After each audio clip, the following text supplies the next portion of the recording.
Congress party का मेरे ख्याल से आज एक मेगा रैली हुआ है, जैसे लैंड को लेकर, रिक्रूटमेंट को लेकर।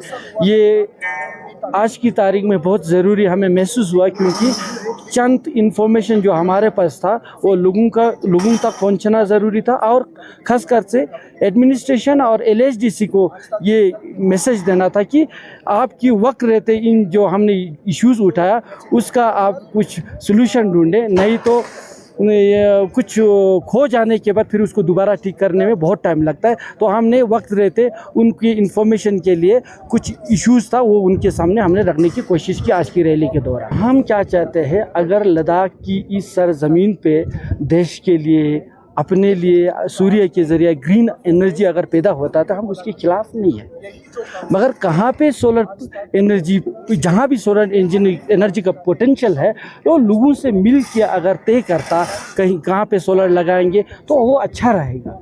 अभी हुआ क्या है, हाल ही में फरवरी 14 को secretary power development new and renewable energy के द्वारा एक नोटिस जारी करता है, और वो नोटिस के बाद, उस नोटिस के बाद कंसर्न अथॉरिटी जो रेवेन्यू डिपार्टमेंट को ऑथेंटिकेशन और अलॉटमेंट प्रोसेस करने के लिए कुछ उन्होंने 649.55 स्क्वायर किलोमीटर लैंड आइडेंटिफाई किया है, जबकि हमारे नॉलेज में नहीं है। हमें मालूम नहीं है, अगर कौंसल के नॉलेज में हो हमें मालूम नहीं है, अगर होता तो उनको रेस करना चाहिए था। तो हमने कोशिश किया है कि वक्त रहते कि ये जो इन्होंने डिसीजन लिया है उस पर क्या आपने विचार विमर्श किया है, कौंसल का सहमति है, नहीं तो ये हमको कौंसल को किस तरह कमज़ोर करने की कोशिश है, क्योंकि बिना लोगों से पूछे, यहाँ की निवासियों से बिना पूछे इतना स्क्वायर किलोमीटर लैंड कहीं आइडेंटिफाई करता है, अलॉटमेंट के लिए प्रोसेस शुरू करता है, तो ये चिंता वाली बात है। ये थीम हमारा ये था। हम सबको मालूम है कि सबसे पहले जो है क्योंचुथांग हमारे जो नॉमेड का ग्रेजिंग लैंड है, तो वो जो है बिना पूछे जो है उन लोग ने अपने हिसाब से वो किया है। अगर वो पूरा ले लिया जाएगा तो मेरे ख्याल में जितने भी नॉमेड्स है उनमें जो ना लाइफ स्टॉक कम से कम 30,000 से 50,000 लाइफ स्टॉक सफ़र होगा। साथ साथ जो ना वो नॉमेड का ग्रेजिंग लाइन जो ना 6 महीना से 8 महीने का ग्रेजिंग लाइन जो ना उसी एरिया में वो पड़ते वो शॉर्टेज हो जाएगा। तो उस हिसाब से ये जो ना अगर पूछ के करता तो इसकी जगह पे सब्स्टिट्यूट जगह जो ना कहीं भी देख सकते हैं। हमें जो ना सोलर पावर प्लांट की खराब नहीं है, और नॉमेड को बिना पूछे ये करेगा तो मेरे ख्याल में किसी के फ़ायदे के लिए किसी को बलिदान देना पड़ेगा, तो ये तो जायज़ नहीं है। कितने कनाल लैंड इसके लिए अलॉट हुआ है सर? फर्स्ट फेज में कम से कम 20,000 एकड़ को कनाल बनता है, 1,60,000।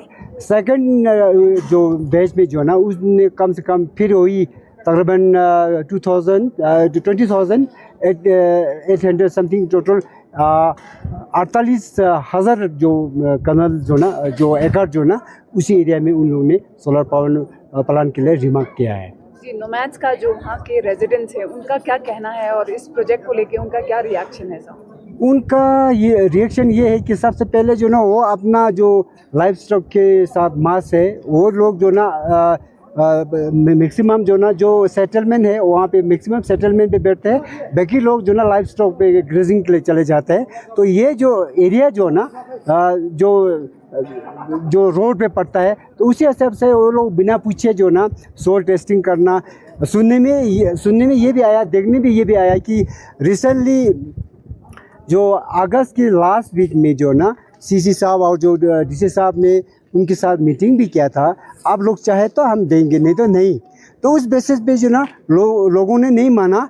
तो बाद में जो ना हमने ये देखा जो यहाँ से पद यात्रा के लिए जो कासनावांशु की जो चेयरमैनशिप में यहाँ से जो लीडरशिप में लोग वहाँ पे पद यात्रा के लिए पैदल मार्च किया, तो हमने ये देखा जो सितंबर 11 तारीख को जो ना वहाँ पे भी बोरवेल करने जा रहा है, वो तो बिना पूछे कर रहा है। तो इसी हिसाब से तो ये लोग कन्फ्यूजन है, साथ साथ धमकी भी दे रहा है। अगर गवर्नमेंट है ये तो ले लेंगे, अगर ठीक है गवर्नमेंट किसके लिए है, हमारे लिए है ना। अगर वो लोग नहीं चाहेंगे तो सबसे पहले वो लोग कहाँ शिफ्ट करना है उसके बारे में सोचना बहुत ज़रूरी है। जी, अभी जो फाइनेंशियल ईयर 2024-25 जो अभी गुजरा है उसमें 13 करोड़ से ज़्यादा सिर्फ एलजी साहब के रेजिडेंस पे खर्चा किया गया है। ये आरटीआई मैंने कुछ महीने पहले डाला था, जिसमें वैसे तो इससे ज़्यादा खर्चा हुआ है, पर मेरे आरटीआई के क्वेरी में जो क्वेश्चन में जितने मैंने पॉइंट्स डाले थे उसके सिर्फ उसी के हिसाब से इन्होंने जवाब दिया है। उसी में ही 13 करोड़ से ज़्यादा सिर्फ एलजी साहब के रेजिडेंस पे खर्चा हुआ है। उसको जस्टिफाई करने के लिए वो कहते हैं कि ये हम गेस्ट हाउस बना रहे हैं, प्रेसिडेंशियल स्वीट इसमें बनाया हुआ है, लेकिन उसमें ऐसी ऐसी चीज़ें भी हैं जैसे कि सिर्फ उनके फैमिली के लिए सब्ज़ी उगाने के लिए 50 लाख से ऊपर का एक ग्रीन हाउस बना हुआ है, जिसमें गांव में जो गवर्नमेंट की तरफ से सब्सिडी के माध्यम से हमें ग्रीन हाउस मिलता है वैसे 10-15 बन जाएंगे। एक फैमिली के लिए अगर 50 लाख से ज़्यादा का एक ग्रीन हाउस बनाया हुआ है तो वो हमें नाजायज़ लगता है। ये तो कुछ नहीं है, उनका सिर्फ जो गेट है, मेन एंट्रेंस गेट है, वो ही 1.36 करोड़ का बनाया हुआ है। ऐसा पता नहीं कैसा गेट बनाया इन्होंने, वो भी कुछ नहीं है। अगर आपको अभी भी अगर आश्चर्य नहीं हो रहा है तो वो जो सब्जियां उन्होंने उगाए हैं, जो फूल और एप्रिकॉट ट्रीज़ उन्होंने लगाए हैं, उसको पानी देने के लिए, उसका इरिगेशन करने के लिए उन्होंने एक इरिगेशन पॉन्ड बनाया हुआ है, जिसका खर्चा 3 करोड़ 60 लाख के करीब है, जो कि किसी भी आदमी के दिमाग में कैलकुलेशन अगर कोई करना चाहे तो वो बैठता नहीं है कि ऐसा कैसा इरिगेशन पॉन्ड बनाया है। जब हमने पता करने की कोशिश की तो वो इरिगेशन पॉन्ड पेपर पे है, असल में वो एक स्विमिंग पूल बना हुआ है। पता नहीं वो स्विमिंग पूल किसके लिए है, हमने तो नहीं देखा कि एलजी साहब के वहाँ पे बहुत सारे गेस्ट्स आते हैं। वो उनके रेजिडेंस की कंपाउंड के अंदर बनाया हुआ है, तो ये मेरे ख्याल से मिसयूज़ ऑफ फंड्स है, नाजायज़ हमारे फंड्स का इस्तेमाल अभी एडमिनिस्ट्रेशन कर रही है। और मुझे इस बात पे आपत्ति है कि इस पे हमारे रूलिंग पार्टी के दोस्त सवाल नहीं उठा रहे हैं, चुपचाप डर कर बैठे हुए हैं। तो ये हमने आज लोगों के सामने उजागर किया। बाकी हमारे जो दो मेन टॉपिक्स जो आज के हैं, जॉब्स फॉर लोकल्स और लैंड फॉर नेटिव्स, वो हमारा मेन मुद्दा था। लेकिन हमने दावा किया था कि आज जितने भी स्पीकर्स होंगे सब प्रूफ के साथ, सबूत के साथ जो बोलेंगे वो दिखाकर बोलेंगे। तो इसीलिए हमने जितने भी आज तक सबूत इकट्ठे किए हैं वो लोगों के सामने रखा। जी, एक तो एज ऑपोजिशन हमारा जो दायित्व बनता है कि हम रूलिंग पार्टी के ज़मीर और कान को जगाने की कोशिश करते रहें और लोगों को ये कहना कि कोई भी गुमराह करने के लिए कोई भी प्रोपेगेंडा करते रहें, उनको बार बार याद दिलाना हमारा काम है। तो जो जॉब जो हमें मालूम है कि 5 साल यूटी का हो गया है, बल्कि 6 साल हो गया है, उसमें हमारा एक भी गैजेटेड पोस्ट नहीं निकला है। वो लोगों को बार बार बताना, उनको लैंड के बारे में बताना कि जब से यूटी बना है तब से लैंड अलॉटमेंट होना बंद हो गया है। जितने हमारे पहले के सरकारों ने जो लीज़ पे लोगों को गवर्नमेंट लैंड दिया था, वो लीज़ रिन्यू नहीं हो रहा है, सेटलमेंट्स नहीं करा रहे। इस सब के बारे में हमने लोगों को फिर से जागरूक करने की कोशिश की और उम्मीद ये है कि हमारे रूलिंग पार्टी के लोगों को इससे कुछ मदद मिलेगी कि वो सेंटर में जाके कहें कि हमारे लद्दाख के लोग फिर से जुड़ना शुरू हो गए हैं, तो इस पे जल्द से जल्द कुछ करें, वरना ये 6 शेड्यूल नहीं देंगे तो इसी तरह से पार्टी के खिलाफ बोलते रहेंगे। करके रूलिंग पार्टी के हमारे लद्दाख के लोगों को थोड़ी सी मदद मिलेगी, ये हमारी उम्मीद है।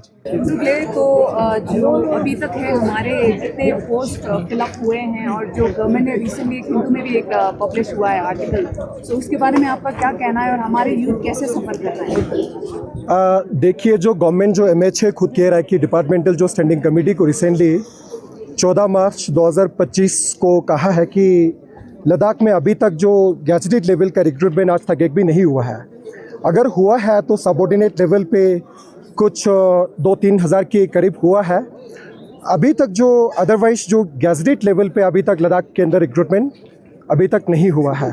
तो हम कहेंगे कि जो आंकड़ा उन्होंने दिया है कि 3000 के करीब, उसमें तो ज़्यादातर जो समग्र शिक्षा के अंदर 700 के करीब उसमें हुआ है ज़्यादातर, और जो है कॉन्ट्रैक्ट के बेसिस पे हुआ है, आउटसोर्सिंग के बेसिस पे हुआ है। एक परमानेंट जो लेवल लद्दाख में जो सबऑर्डिनेट लेवल पे भी बहुत कम हुआ है। तो इसीलिए ये आज की जो कांग्रेस की जो ये प्रोग्राम्स जो इसीलिए रखा है कि गवर्नमेंट को यही कहने के लिए कि अभी 6 साल हुआ है कि लद्दाख में जो अभी तक प्रॉपर जो रिक्रूटमेंट का स्ट्रीमलाइन जो प्रोसेस सिलसिला अभी तक शुरू नहीं हुआ है।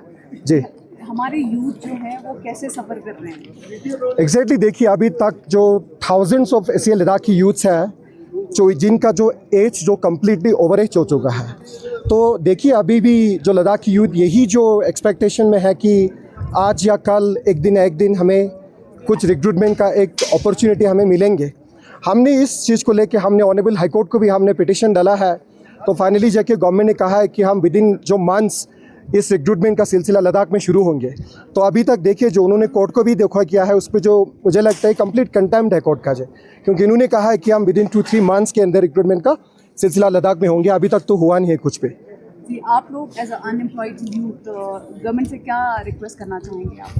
गवर्नमेंट से तो हम यही जो विनती करना चाहूँगा कि जो आपने वादा करे थे, क्योंकि ऑनरेबल लेफ्टिनेंट गवर्नर साहब को मैं रिमाइंड करना चाहूँगा, आप तो एक कभी भी हर टाइम पे हर जगह वही कहते आते थे कि आप डिलीवरी ऑफ गवर्नेंस की बात करते थे। मैं कहूँगा, रिमाइंड करना चाहूँगा ऑनरेबल लेफ्टिनेंट गवर्नर साहब को, अभी 6 साल हुआ है सर, अभी एक रिक्रूटमेंट यहाँ पे लद्दाख में गैजेटेड लेवल का नहीं हुआ है।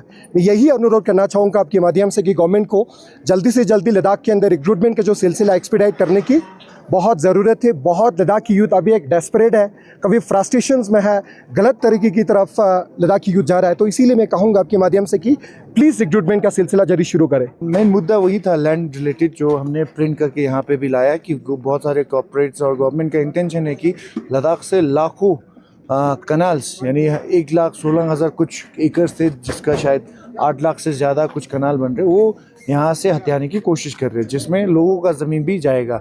और जाहिर सी बात है, नेमो से शाम तक हमें बैरन लैंड, खाली ज़मीन तो उतना दिख नहीं रहा है, तो ऑब्वियसली वो लोगों के जो नोतोर पे है, जिन्हें कब्ज़ा किया, उस पर वो अटैक करेंगे।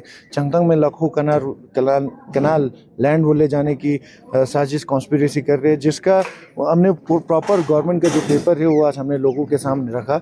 उम्मीद है इससे पहले भी गवर्नमेंट ने कोशिश की डोमिसाइल लोगों को लाने के लिए, नॉन लद्दाखियों को यहाँ बना देने की, जॉब देने की कोशिश की। तो जब हमने इस तरह के प्रोटेस्ट की, या जो गवर्नमेंट की बीजेपी की खासकर नीयत है वो लोगों के सामने रखा, तब लद्दाख को सुरक्षित ना डोमिसाइल फेल हुआ। इससे पहले जो जितना भी हम कोशिश कर रहे हैं लद्दाखियों के लिए, इस लद्दाख को लद्दाखियों के लिए सेफ रखने की कोशिश कर रहे हैं, उसी कोशिश को बरकरार रखते हुए हमने ये प्रोटेस्ट किया।